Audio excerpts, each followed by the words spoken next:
Horus Heresy. It is a time of legend. Mighty heroes battle for the right to rule the galaxy. The vast armies of the Emperor of Earth have conquered the galaxy in a great crusade. The myriad alien races have been smashed by the Emperor's elite warriors and wiped from the face of history. The dawn of a new age of supremacy for humanity beckons. Gleaming citadels of marble and gold celebrate the many victories of the Emperor. Triumphs are raised on 1,000,000 worlds to record the epic deeds of his most powerful and deadly warriors. First and foremost amongst these are the Primarchs, superheroic beings who have led the Emperor's armies of Space Marines in victory after victory. They are unstoppable and magnificent, the pinnacle of the Emperor's genetic experimentation. The Space Marines are the mightiest human warriors the galaxies have ever known, each capable of besting 100 normal men or more in combat. Organized into vast armies of tens of thousands called legions, the Space Marines and their Primarch leaders conquer the galaxy in the name of the Emperor. Chief amongst the Primarchs is Horus, called the glorious, the brightest star, favorite of the Emperor, and like a son unto him. He is the War Master, the commander-in-chief of the Emperor's military might, subjugator of 1,000,000 worlds, and conqueror of the galaxy. He is a warrior without peer, a diplomat supreme. Horus is a star ascendant, but how much further can a star rise before it falls? Part 1. The Deceived. I was there the day Horus slew the Emperor. 1. Blood from misunderstanding, our brethren in ignorance, the Emperor dies. I was there, he would say afterwards, until afterwards became a time quite devoid of laughter. I was there the day Horus slew the Emperor. It was a delicious conceit, and his comrades would chuckle at the sheer treason of it. The story was a good one. Torgadon would usually be the one to cajole him into telling it, for Torgadon was the joker, a man of mighty laughter and idiot tricks.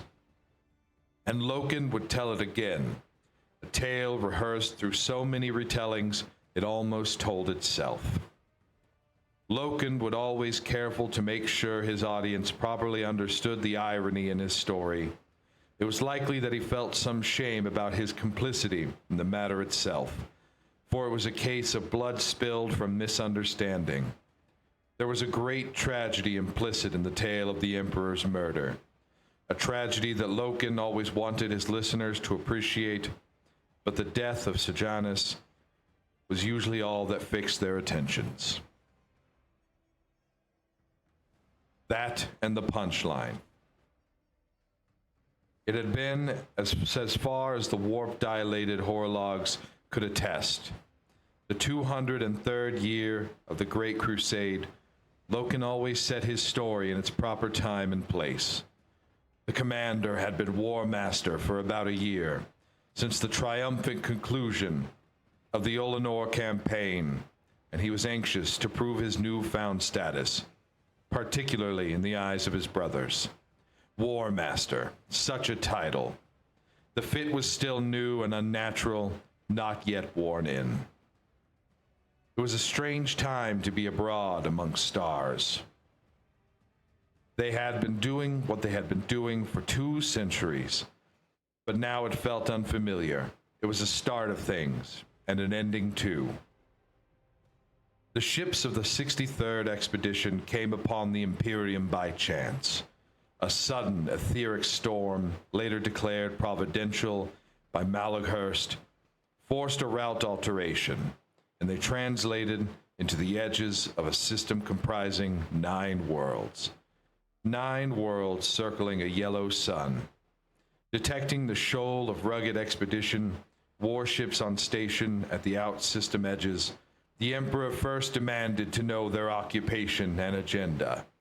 Then he painstakingly corrected what he saw as the multifacetous errors in their response. Then he demanded fealty. He was, he explained, the emperor of mankind. He had stoically shepherded his people through the miserable epoch of warp storms, through the age of strife, staunchly maintaining the rule and law of man. This had been expected of him, he declared. He had kept the flame of human culture alight through the aching isolation of old night. He had sustained this precious, vital fragments and kept it intact until such time as the scattered diaspora of humanity reestablished contact. He rejoiced that such a time was now at hand. His soul leapt to see the orphan ships returning to the heart of the Imperium. Everything was ready and waiting. Everything had been preserved. The orphans would be embraced to his bosom, and then the great scheme of rebuilding would begin. And the Imperium of mankind would stretch itself out again across the stars, as was its birthright. As soon as they showed him proper fealty as Emperor of mankind. The commander, quite entertained by all accounts, sent Hastor Sejanus to meet with the Emperor and deliver greeting. Sejanus was the commander's favorite, not as proud or irascible as Abaddon, nor as ruthless as Satire, nor even as solid and venerable as Iacton Cruz. Sejanus was the perfect captain, tempered evenly in all respects, a warrior and a diplomat in equal measure. Sejanus's martial record, second only to Abaddon's, was easily forgotten when in company with the man himself. A beautiful man, Loken would say. Building his tale, a beautiful man adored by all. No finer figure in Mark IV plate than Hastor Sejanus. That he is remembered and his deeds celebrated even here amongst us speaks of Sejanus's qualities. The noblest hero of the Great Crusade. That was how Loken would describe him to the eager listeners. In future times, he will be recalled with such fondness that men will name their sons after him. Sejanus, with a squad of his finest warriors from the 4th Company, traveled in system in a gilded barge and was received for audience by the Emperor at his palace on the 3rd planet, and killed. Murdered. Hacked down on the onyx flute of the palace even as he stood before the Emperor's golden throne. Sejanus and his glory squad, Deimos, Malsander, Gorthoi, and the rest, all slaughtered by the Emperor's elite guard, the so-called Invisibles. Apparently, Sejanus had not offered the correct fealty. Indelicately, he had suggested there might be another Emperor. The commander's grief was absolute. He had loved Sejanus like a son. They had warred side by side to effect compliance on 100 worlds. But the commander, always sanguine and wise in such manners, told his signalmen to offer the Emperor another chance. The commander detested resorting to war and always sought alternative paths from violence, where such were workable. This was a mistake, he reasoned. A terrible, terrible mistake. Peace could be salvaged. This Emperor could be made to understand. It was about then, Loken liked to add, that a suggestion of quote marks began to appear around the Emperor's name. It was determined that a second embassy would be dispatched. Malaghurst volunteered at once. The commander agreed, but ordered the spear tip forward into assault range. The intent was clear. One hand extended in peace, the other held ready as a fist. If the second embassy failed or was similarly met with violence, then the first would already be in position to strike. That somber day, Loken said, the honor of the spear tip had fallen. By the customary drawing of lots to the strengths of Abaddon, Torgadon, Little Horus, Aximand, and Loken himself. At the order, battle musters began. The ships of the spear tip slipped forward, running under the obscurement on board. Stormbirds were hauled onto their launch, carriages, weapons were issued and certified. Oaths of moment were sworn and witnessed. Armor was machined into place around the anointed bodies of the chosen. In silence, tense and ready to be unleashed, the spear-tipped watch as the shuttle convoy bearing Malaghurst and his envoys arced down towards the third planet. Surface batteries smashed them out of the heavens as the burning scads of debris from Malaghurst's flotilla billowed away into the atmosphere. The Emperor's fleet elements rose up out of the oceans, out of the high cloud, out of the gravity wells of nearby moons.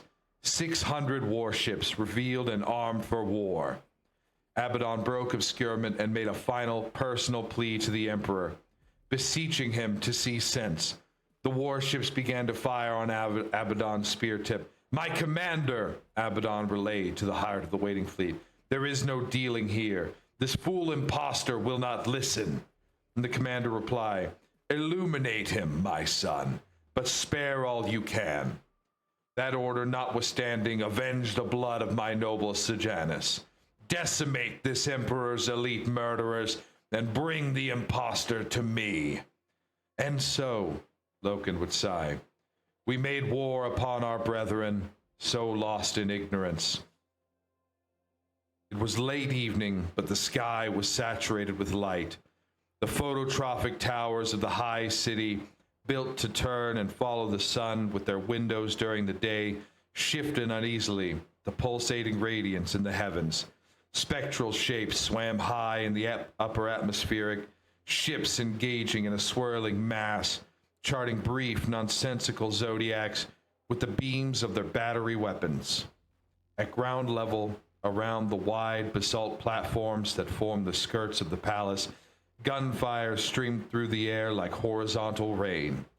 Hosing coils of tracer fire that dipped and slithered heavily like snakes, die straight sips of energy that vanished as fast as they appeared. And flurries of bolt shells, like blizzarding hail, downed storm birds, many of them crippled and burning, littered 20 square kilometers of the landscape. Black humanoid figures paced slowly in across the limits of the palace sprawl. They were shaped like armored men, and they trudged like men, but they were giants, each 140 meters tall. The Mechanicum had deployed a half dozens of Titan war engines. Around the Titan's soot-black ankles, troops flooded forward in a breaking weave 3 kilometers wide.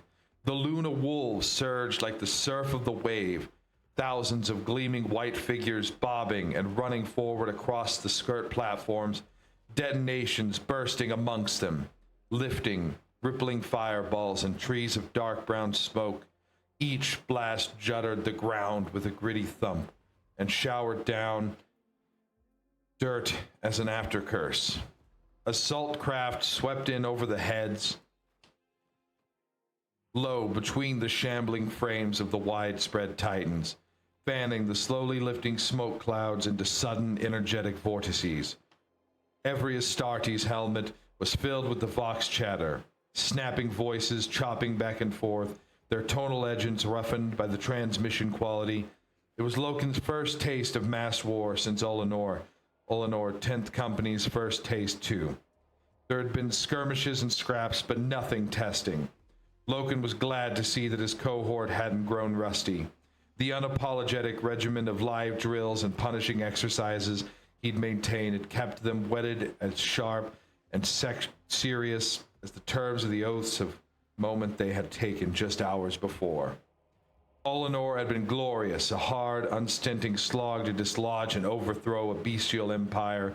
The Greenskin had been a pernicious and resilient foe, but they had broken his back and kicked over the embers of his revel fires. The commanders had won the field through the employment of his favorite practice strategy, the spear tip thrust to tear out the throat, ignoring the greenskin masses which had outnumbered the Crusaders 5-1. The commanders had struck directly at the Overlord and his command coterie, leaving the enemy headless and without direction. The same philosophy operated here. Tear out the throat and let the body spasm and die. Loken and his men, and the war engines that supported them, were the edge of the blade, unsheathed for that purpose, but this was not like Olenor at all. No thickets of mud and clay-built ramparts, no ramshackle fortresses of bare metal and wire, no black powder airbursts of howling ogre foes. This was not a barbaric brawl determined by blades and upper body strength. This was modern warfare in a civilized place. This was man against man, inside the monolithic precincts of a cultured people. The enemy possessed ordnance and firearms, every bit the technological match of the Legion forces, and the skill and training to use them. Through the green imaging of his visor, Loken saw armored men with energy weapons ranged against them in these lower courses of the palace. He saw tracked weapons, carriages, automated artillery, nests of 4 or even 8 automatic cannons shackled together on cart platforms that lumbered forward on hydraulic legs. Not like Olenor at all. That had been an ordeal. This would be a test. Equal against equal. Like against like. Except that for all its martial technologies, the enemy lacked one essential quality. And that quality was locked within each and every case of Mark IV power armor. The genetically enhanced flesh and blood of the Imperial Astartes. Modified, refined, post-human, the Astartes were superior to anything they had met or would ever meet. No fighting force in the galaxy could ever hope to match the legions. Unleash the stars went out, and madness pulled and lawful sense turned upside down. For as Ceterae had once said, the only thing that can beat an Astartes is another Astartes. They had all laughed at that. The impossible was nothing to be scared of. The enemy, their armor a polished magenta, trimmed in silver, as Loken later discovered when he viewed them with his helmet off, firmly held the induction gates into the inner palace. They were big men, tall, thick through the chest and shoulders, and at the peak of fitness. Not one of them, not even the tallest, came up to the chin of one of the Luna Wolves. It was like fighting children. Well-armed children, it had to be said. Through the billowing smoke and the jarring detonations, Loken led the veteran first squad up the first steps at a run, the plasteel soles of their boots grating on the stone. First squad, 10th Company, Hellebore Tactical Squad, gleaming giants in pearl-white armor, the wolf-head insignia stark black on their auto-responsive shoulder plates. Crossfire zigzagged around them from the defended gates ahead. The night air shimmered with the heat distortion of weapons discharge. Some kind of upright, automated mortar was casting a sluggish, flaccid stream of fat ammunition charges over their heads. "Kill it!" Loken heard.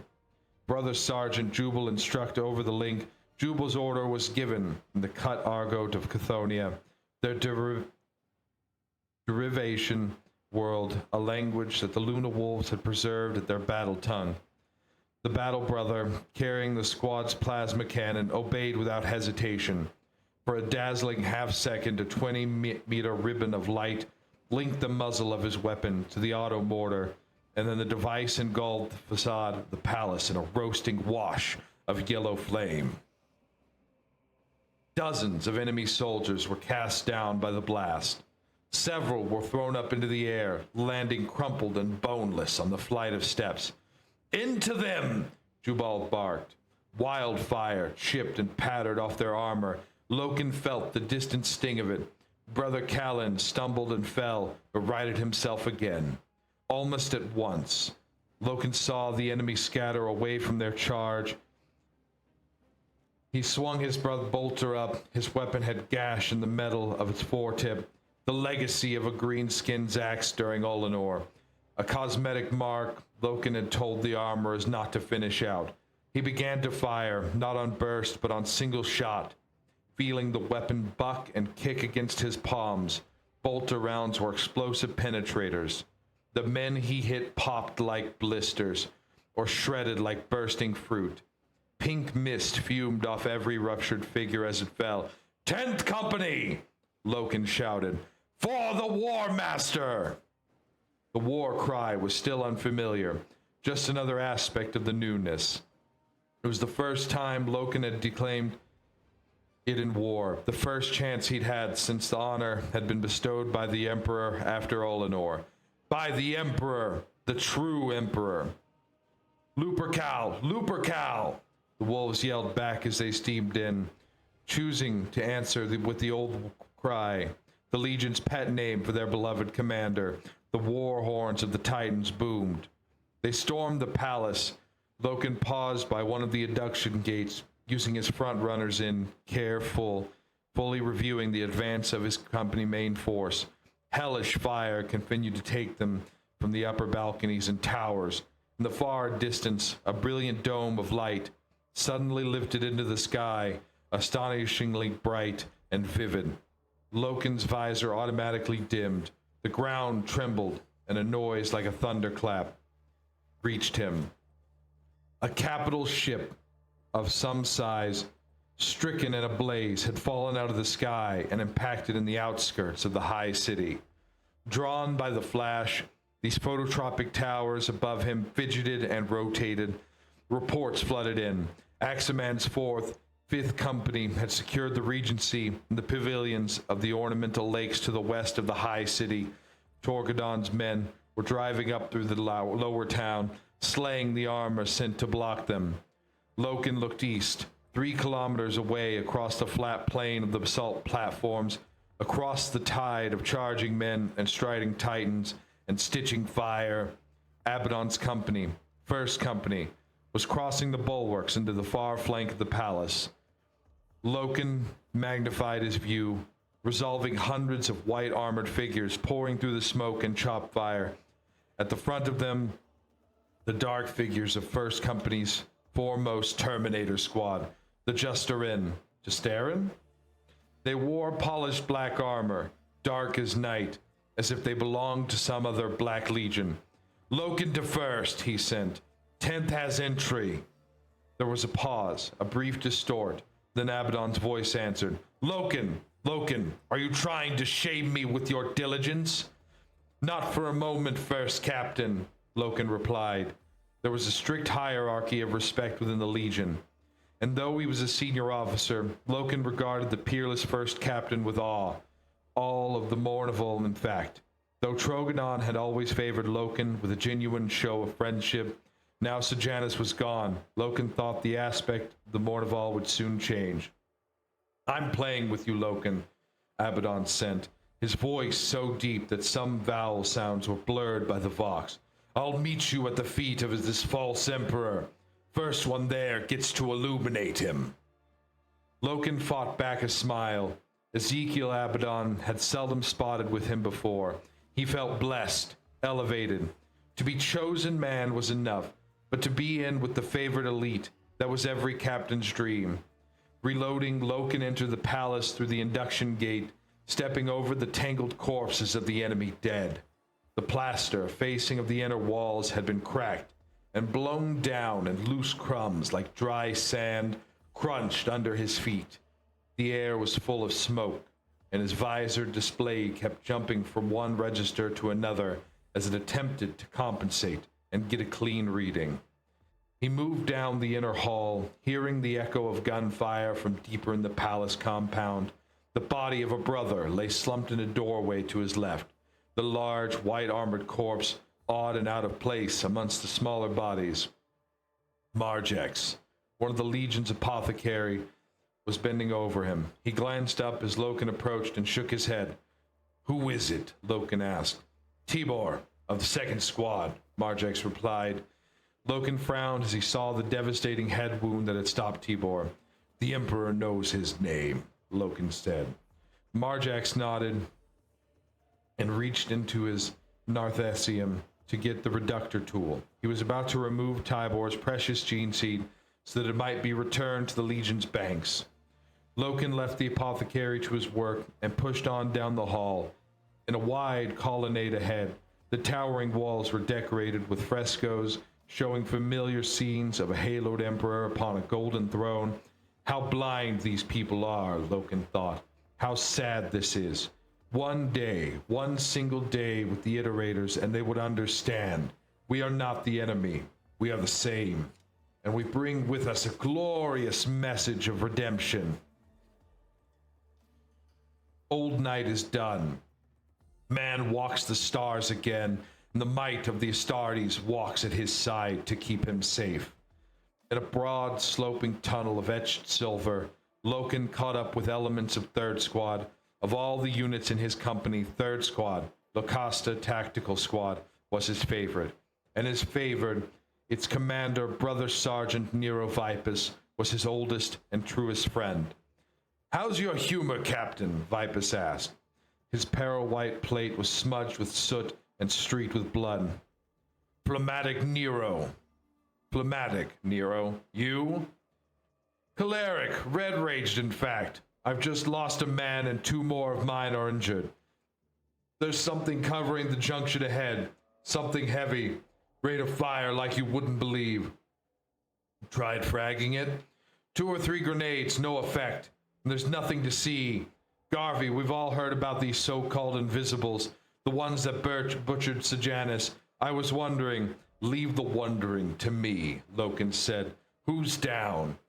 Vipus shrugged. He was a little taller than Loken, and a shrug made the heavy ribbing and plates of his armor clung together. "Zacchaeus?" "Zacchaeus? No. Torn into shreds before my very eyes. Oh, I feel the hand of the ship on me, Garvey." The hand of the ship, an old saying. The commander's flagship was called the Vengeful Spirit, and in times of duress or loss, the wolves like to draw upon all that implied as a charm, a totem of retribution. "In Zacchaeus' name," Vipus growled, "I'll find this bastard invisible and soothe your choler, brother. I've no use for it," Loken said. "See to your wounded while I take a look." Vipus nodded and redirected his men. Loken pushed up past them to the disputed junction. It was a vault-roofed crossway where 4 hallways met, the area red cold, and still to his imaging, fading smoke wisped into the rafters. The house-light floor had been chewed and peppered with thousands of impact craters. Brother Zacchaeus, his body as yet unretrieved, lay in pieces at the center of the crossway, a steaming pile of shattered white plasteel and bloody meat. Vipus had been right. There was no sign of an enemy present, no heat trace, not even a flicker of movement. But studying the area, Loken saw a heap of empty shell cases, glittering brass that had spilled out from behind a bulkhead across from him. Was that where the killer was hiding? Loken bent down and picked up a chunk of fallen plasterwork. He lobbed it into the open. There was a click, and then a hammering deluge of auto fire raked across the junction. It lasted 5 seconds, and in that time, over 1,000 rounds were expended. Loken saw the fuming shell cases spitting out from behind the bulkhead as they were ejected. The firing stopped. Physaline vapor fogged the junction. The gunfire had scored a mottled gouge across the stone floor, pummeling Zacchaeus' corpse in the process. Spots of blood and scraps of tissue had been splattered out. Loken waited. He heard a whine in the metallic clunk of an autoloader system. He read weapon heat fading, but no body warmth. "Want a medal yet?" Vipus asked, approaching. "It's just an automatic sentry gun," Loken replied. "Well, that's a small relief at least," Vipus said. "After the grenades we pitched in that direction, I was beginning to wonder those vaunted invisibles might be invulnerables too. I'll call up a Devastator support to..." "Just give me a light flare," Loken said. Vipus stripped one off his leg plate and handed it to his captain. Loken ignited it with a twist of his hand and threw it down the hallway opposite. It bounced, fizzling, glaring white-hot past the hidden killer. There was a grind of servos. The implacable gunfire began to roar down the corridor of the flare, kicking it and bouncing it, ripping into the floor. "Garvey," Vipus began. Locus was running. He crossed the junction, thumped his back against the bulkhead. The gun was still blazing. He wheeled around the bulkhead and saw the sentry gun built into an alcove. a squat machine set on 4 pad feet and heavily plated. It had turned its shots, fat-pumping cannons away from him to fire on the distant flickering flare. Loken reached over and tore out a handful of its servoflexes. The gun stuttered and died. "We're clear," Loken called out. Lacosta moved up. "That's generally called showing off," Vipus remarked. Loken led Lacosta up the corridor, and they entered a fine state apartment. Other apartment chambers, similarly regal, beckoned beyond. It was oddly still and quiet. "Which way now?" Vipus asked. "We go find this Emperor," Loken said. Vipus snorted. "Just like that." "The first captain bet me I couldn't reach him first." "The first captain, eh? Since when was Garvey Loken on pally terms with him?" "Since 10th breached the palace ahead of first." "Don't worry, Nero. I'll remember you little people when I'm famous." Nero Vipus laughed, the sound of snuffling out of his helmet mask like the cough of a consumptive bull. What happened next didn't make either of them laugh at all. Chapter 2. Meeting the Invisibles at the foot of a golden throne. Lupercal. "Captain Loken!" He looked up from his work. "That's me." "Forgive me for interrupting," she said. "You're busy." Loken set aside the segment of armor he had been polishing and rose to his feet. He was almost a meter taller than her, and naked but for a loincloth. She sighed inwardly at the splendor of his physique, the knotted muscles, the old ridge scars. He was handsome too, this one. Fair hair, almost silver, cut short. His pale skin slightly freckled, his eyes gray like rain. What a waste, she thought. Though there was no disguising his inhumanity, especially in this bared form. Apart from the sheer mass of him, there was the overgrown gigantism of the face, that particular characteristic of the Astartes, almost equine, plus the hard, taut shell of his ribless torso, like stretched canvas.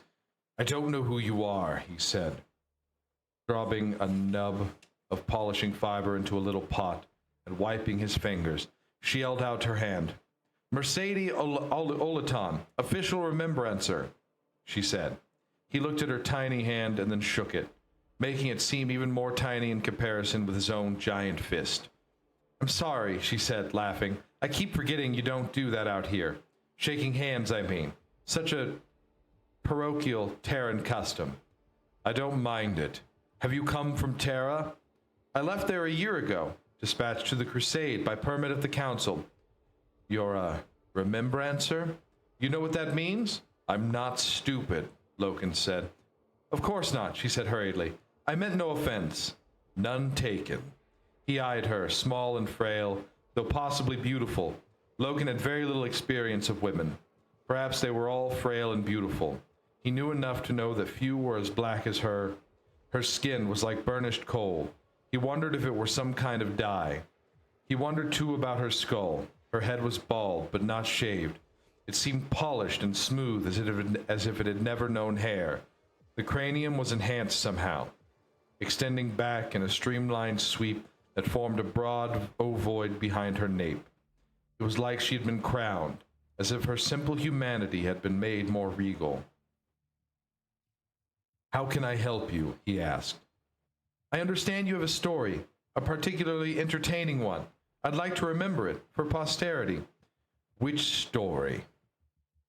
"Horus killing the Emperor." He stiffened.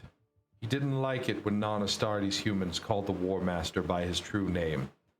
"That happened months ago," he said dismissively. "I'm sure I won't remember the details particularly well." "Actually," she said, "I have it on good authority you can be persuaded to tell the tale quite expertly. I've been told it's very popular amongst your battle brothers." Loken frowned. Annoyingly, the woman was correct. Since the taking of the high city, he'd been required, forced would not be too strong a word, to retell his first-hand account of the events in the palace tower on dozens of occasions. He presumed it was because of Sejanus' death. The Luna Wolves needed catharsis. They needed to hear how Sejanus had been so singularly avenged. "Someone put you up to this, Mistress Olaton?" he asked. She shrugged. "Captain Torgadon, actually." Loken nodded. It was usually him. What do you want to know? I understand the general situation, for I have heard it from others, but I'd love to have your personal observations. What was it like when you got inside the palace itself? What did you find? Loken sighed and looked around at the rack where his power armor was displayed. He'd only just started cleaning it. His private arming chamber was a small, shadowy vault adjoining the off-limits embarkation deck, the metal walls lacquered pale green. A cluster of glow globes lit the room, and an imperial eagle had been stenciled on one wall plate, beneath which copies of Loken's various oaths of moment had been pinned. The close air smelled of oils and lapping powder. It was a tranquil, introspective place, and she had invaded that tranquility. Becoming aware of her trespass, she suggested, I could come back later at a better time? No, now's fine. He sat back down on the metal stool where he'd been perching when she'd entered. Let me see. Oh, when we got inside the palace, what we found was the Invisibles. Why were they called that? She asked. Because we couldn't see them, he replied. The Invisibles were waiting for them, and they well deserved their sobriquet. Just 10 paces into the splendid armaments, the first brother died. There was an odd, hard bang, so hard it was painful to feel and hear, and Brother Edrius fell to his knees, then folded onto his side. He had been struck in the face by some form of energy weapon. The white plasteel ceramite alloy of his visor and breastplate had actually deformed into a rippled crater, like heated wax that had flowed and then set again. A second bang, a quick concussive vibration of air, obliterated an ornamental table beside Nero Vipus. A third bang dropped Brother Myriad. His left leg shattered and snapped off like a reed stalk. The science adepts of the false Imperium had mastered and harnessed some rare and wonderful form of field technology and armed their elite guard with it. They cloaked their bodies with a passive application, twisting light to render themselves invisible. And they were able to project it in a merciless active form that struck with mutilating force. Despite the fact that they had been advancing combat ready and wary, Loken and the others were taken completely off guard. The Invisibles were even hidden to their visor arrays. Several had simply been standing in the chamber, waiting to strike. Loken began to fire, and Vipus's men did likewise, raking the area ahead of him, splintering furniture. Loken hit something. He saw pink mist kiss the air, and something fell down with enough force to overturn a chair. Vipus scored a hit too, but not before Brother Terragus had been struck with such a power that his head was punched clean off his shoulders. The cloak technology evidently hit its users best if they remained still. As they moved, they became semi-visible. Heat haze suggestions of men surging to attack. Loken adapted quickly, firing at each blemish of air.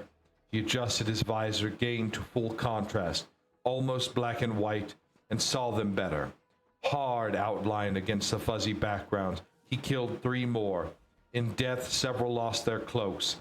Loken saw the Invisibles revealed as bloody corpses. Their armor was silver, ornately composed and machined with a remarkable detail of patterning and symbols. Tall, swathed in mantles of red silk, the Invisibles reminded Lokel of the mighty custodian guard that warded the Imperial Palace on Terra. This was the bodyguard corps which had executed Sejanus and his glory squad at a mere nod from their master. Nero Vipus was raging, offended by the cost to his squad. The hand of the ship was truly upon him. He led the way, cutting a path into a towering room beyond the scene of the ambush. His fury gave Lucasta the opening it needed, but it cost him his right hand, crushed by an Invisible's blast. Loken felt choler too. Like Nero, the men of Lucasta were his friends. Rituals of mourning awaited him. Even in the darkness of Olenor, victory had not been so dearly brought. Charging past Vipus, who was down on his knees, groaning in pain as he tried to pluck the mangled gauntlet off his ruined hand, Loken entered a side chamber, shooting at the air blemishes that attempted to block him. A jolt of force tore his bolter from his hand, so he reached over his hip and drew his chain sword from its scabbard. It whined as it kicked into life. He hacked at the faint outlines jostling around him and felt the toothed blade meet resistance. There was a shrill scream. Gore drizzled out of nowhere and plastered the chamber walls in the front of Loken's suit. "Lupercal!" he grunted, and put the full force of both arms behind his strokes. Servos and mimetic polymers layered between his skin and his suit's outer plating to form the musculature of his power armor, bunched and flexed. He landed a trio of two-handed blows. More blood showered into view. There was a warbled shriek as loops of pink, wet viscera suddenly became visible. A moment later, the field screening the soldier flickered and failed and revealed his disemboweled form, stumbling away down the length of the chamber, trying to hold his guts in with both hands. Invisible force stabbed at Loken again, scrunching the edge of his left shoulder guard and almost knocking him off his feet. He rounded and swung the chainsword. The blade struck something, and shards of metal flew out of the shape of a human figure, just out of joint with the space it occupied, as if it had been cut out of the air and nudged slightly to the left, suddenly filled in. One of the invisibles, his charge field sparking and crackling around him as it died, became visible and swung his long-bladed lance at Loken. The blade rebounded off Loken's helm. Loken struck low with his chainsword, ripping the lance out of the invisible silver gauntlets and buckling its haft. The same time, Loken lunged, shoulder barging the warrior against the chamber wall so hard that the friable plaster of the ancient frescoes crackled and fell out. Loken stepped back, winded, his lungs and rib cage almost crushed flat. The invisible made a gagging, sucking noise and fell down on his knees, his head lolling forward. Loken sawed his chainsword down and sharply up again in one fluid, practiced mercy stroke. The invisible's detached head bounced away. Loken circled slowly, the humming blade raised ready in his right hand. The chamber floor was slick with blood and black scraps of meat. Shots rang out from nearby rooms. Loken walked across the chamber and retrieved his bolter, hoisting it in his left fist with a clatter. Two Luna wolves entered the chamber behind him, and Loken briskly pointed them off into the left-hand colonnade with a gesture of his sword.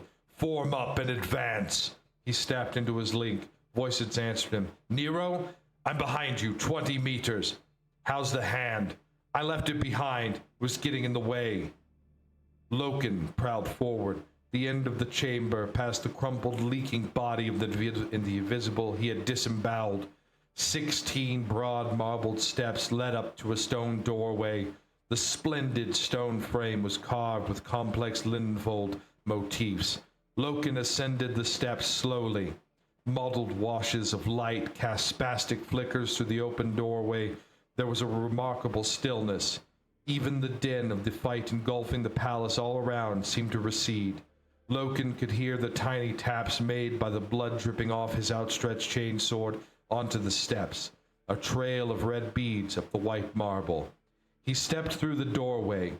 The inner walls of the tower rose up around him. He had evidently stepped through into one of the tallest and most massive of the palace's spires, 100 meters in diameter, a kilometer tall. No more than that, he'd come out on a wide onyx platform that encircled the tower, one of several ring platforms arranged at intervals up the height of the structure, but there were more below. Peering over, Loken saw as much tower drop away into the depths of the earth as stood proud above him. He circled slowly, gazing around. Great windows of glass or some other transparent substance glazed the tower from top to bottom between the ring platforms, and through them the light and fury of the war outside flared and flashed. No noise, just the flickering glow, the sudden bursts of radiance. He followed the platform round until he found a sweep of curved stairs, flushed with the tower wall that led up to the next level. He began to ascend, platform to platform, scanning for any blurs of light that might betray the presence of more invisibles. Nothing. No sound, no life, no movement, except the shimmer of light from outside the windows as he passed them. 5 floors now, 6. Loken suddenly felt foolish. The tower was probably empty. This search and purge should have been left to others while he marshaled 10th Company's main force. Except its ground-level approach had been so furiously protected. He looked up, pushing his sensors hard, a third of a kilometer above him. He fancied he caught a brief sign of movement, a partial heat lock. Nero? A pause. Captain? Where are you? Base of the tower, heavy fighting. There was a jumble of noises, the distorted sounds of gunfire and shouting. Captain, are you still there? Report. Heavy resistance, we're locked here. Where are... The link broke. Loken hadn't been about to give away his position anyway. There was something in this tower with him. The very top. Something was waiting. The penultimate deck, from above, came a soft creaking and grinding like the sails of a giant windmill. Loken paused. At the height, through the wide panes of glass, he was afforded a view out across the palace and the high city, a sea of luminous smoke, underlit by widespread firestorms. Some buildings glowed pink, reflecting the light of the inferno. Weapons flashed, and energy beams danced and jumped in the dark. Overhead, the sky was full of fire, too, a mirror of the ground.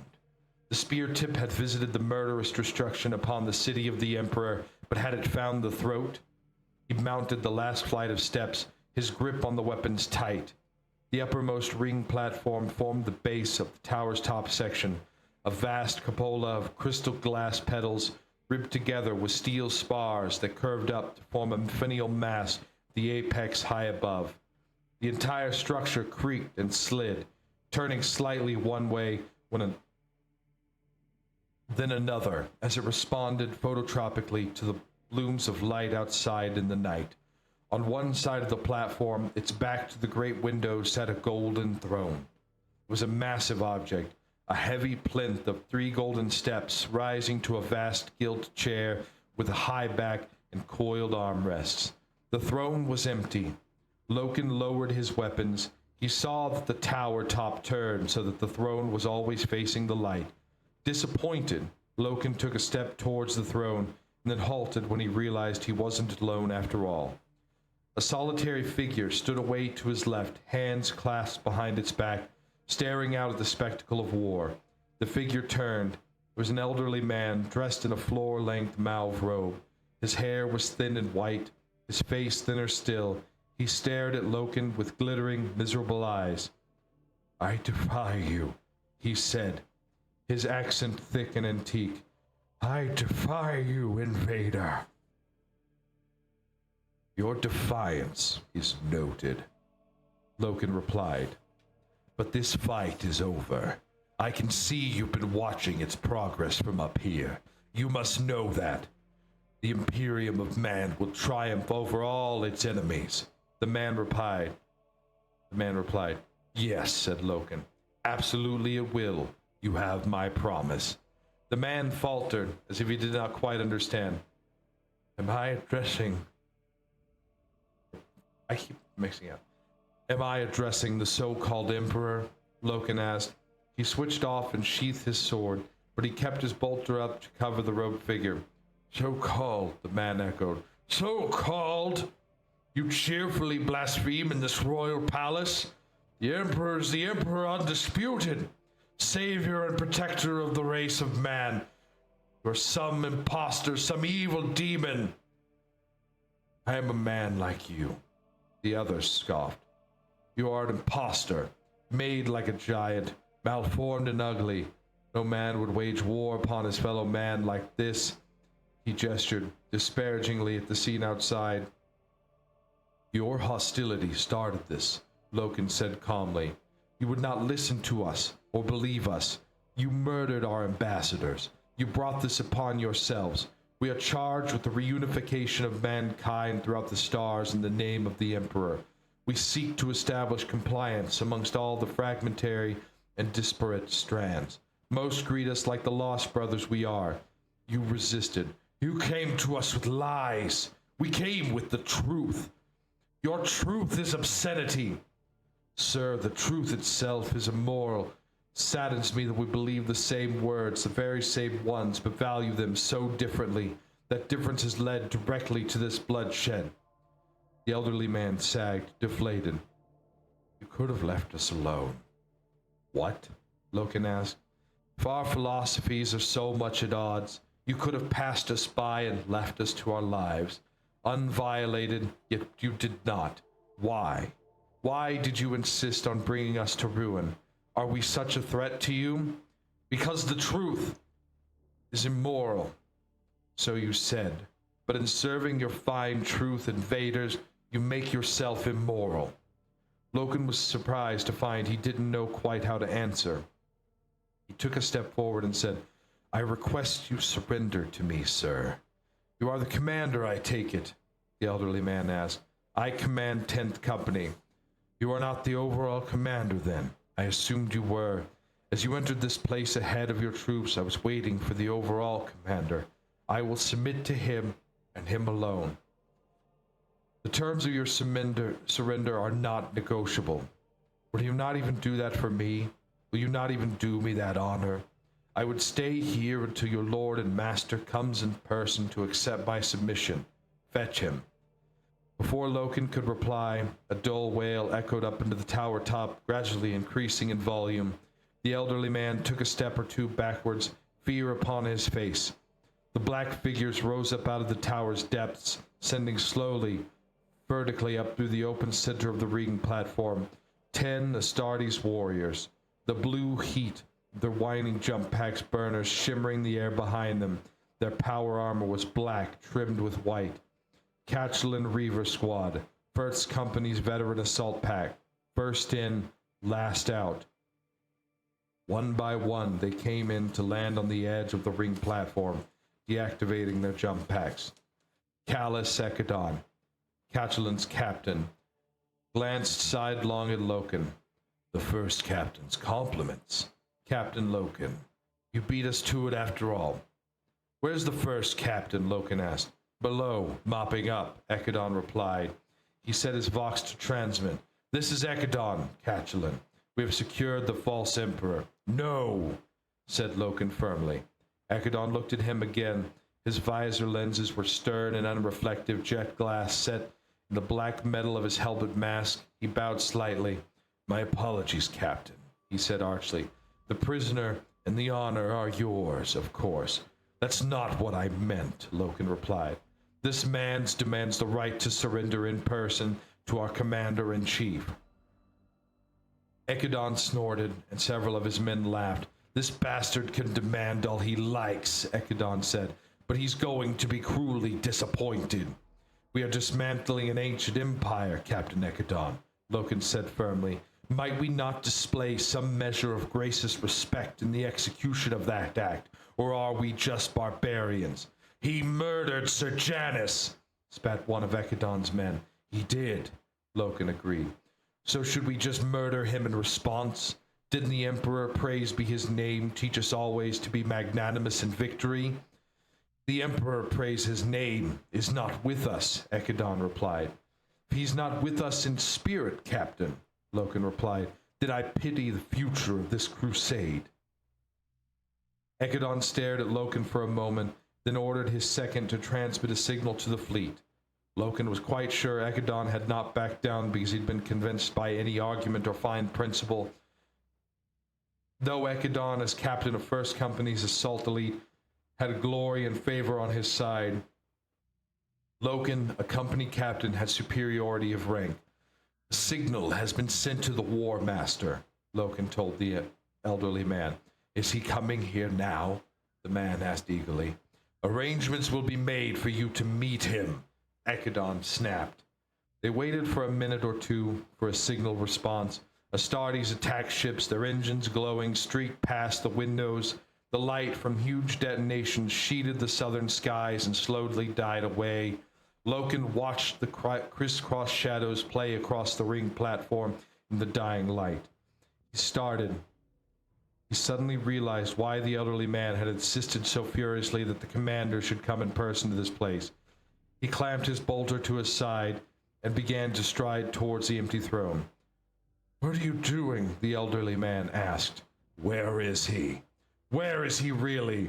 Is he invisible too? Get back, the elderly man cried out, leaping forward to grapple with Loken. There was a loud bang. The elderly man's ribcage blew out, splattering blood tufts of burned silk and shreds of meat in all directions.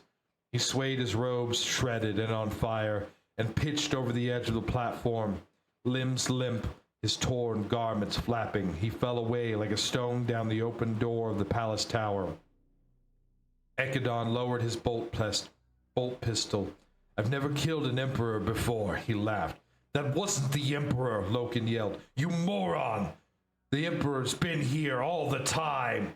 He was close to the empty throne now, reaching out a hand to grab at the golden armrest, a blemish of light, almost perfect, but not so perfect that the shadows behaved correctly around it, recoiled in the seat. This is a trap. Those four words were the next that Loken was going to utter. He never got the chance. The golden throne trembled and broadcast a shock wave of invisible force. It was a power like that which the elite guard had wielded, but 100 times more potent. It slammed out in all directions, casting Loken and all the Catalan off their feet like corn sheaves in a hurricane. The windows of the tower top shadowed outwards in a multicolored blizzard of glass fragments. Most of Catalan Reaver squad simply vanished, blown out of the tower, arms flailing on the bow wave of energy. One struck a steel spar on his way out, back snapped, his body tumbled away into the night. Light like a broken doll, Ekadon managed to grab a hold of another spar as he was launched backwards. He clung on, plasteel digits sinking into the metal for purchase, legs trailing out behind him horizontally as air and glass and gravitic energy assaulted him. Loken, too, close to the foot of the throne, to be caught by the full force of the shockwave, was knocked flat. He slid across the ring platforms, the open fall, his white armor shrieking as it left deep grooves in the onyx surface. He went over the edge, over the sheer drop, but the wall of force carried him on like a leaf across the hole and slammed him hard against the far lip of the ring. He grabbed on, his arms over the lip, his legs dangling. He held it in place as much by the shock pressure as by the strength of his own desperate arms. Almost blacking out from the relentless force, he fought to hold on. Inchoate light, green and dazzling, sputtered into being on the platform in front of his clawing hands. The teleport flare became too bright to behold and then died, revealing a god standing an edge on the platform. The god was a true giant, as large again to any Astartes warriors as an Astartes was to a normal man. His armor was white gold, like the sunlighted dawn, the work of master artificers. Many symbols covered its surfaces, the chief of which was the motif of a single staring eye fashioned across the breastplate, robes of white cloth fluttering out behind the terrible haloed figure. Above the breastplate, the face was bare, grimacing, perfect in every dimension and detail, sufficed in radiance, so beautiful, so very beautiful. For a moment, the god stood there, unflinching, beset by the gale force but unmoving, facing it down. Then he raised the storm bolter in his right hand and fired into the tumult. One shot. The echo of the detonation rolled around the tower. There was a choking scream, half lost in the uproar, and then the uproar itself stilled abruptly. The wall of force died away, the hurricane faded, splinters of glass tinkled as they rained back down into the platform. No longer impelled, Ekadon crashed back down against the blown-out still of the window frame. His grip was secure. He clawed his way back inside, and got to his feet. "My lord!" he exclaimed, and dropped to one knee, his head bowed. With the pressure lapsed, Loken found he could no longer support himself. Hands grappling, he began to slide back over the lip where he'd been hanging. He couldn't get any purchase on the gleaming onyx. He slipped off the edge. A strong hand grabbed him around the wrist and hauled him up onto the platform. Loken rolled over, shaking. He looked back across the ring at the golden throne. It was a smoking ruin. Its secret mechanisms exploded from within. Amidst the twisted, ruptured plates and broken workings, a smoldering corpse sat upright, teeth grinning from a blackened skull, charred skeletal arms still braced along the throne's coiled rest. So will I deal with all tyrants and deceivers, rumbled a deep voice. Loken looked up at the god standing over him. Lupercal, he murmured. The god smiled. Not so formal, please, Captain, whispered Horus. May I ask you a question? Mercedes Ulleton said. Loken had taken a robe down from a wall peg, and was putting it on. Of course. Could we not have just left them alone? No. Ask a better question. Very well. What is he like? What is who like? He asked. Horus. If you have to ask, you've not met him, he said. No, I haven't yet, Captain. I've been waiting for an audience still. I would like to know what you think of Horus. I think he is War Master, Loken said. His tone was stone hard. I think he is the master of the Luna Wolves, the chosen proxy of the Emperor, praise be his name. In all our undertakings, he is the first and foremost of all Primarchs, and I think I take offense when a mortal voices his name without respect or title. Oh, she said, I'm sorry, Captain, I meant no. I'm sure you didn't, but he is War Master Horus, your remembrancer. Remember that. And that is the end of chapter 2.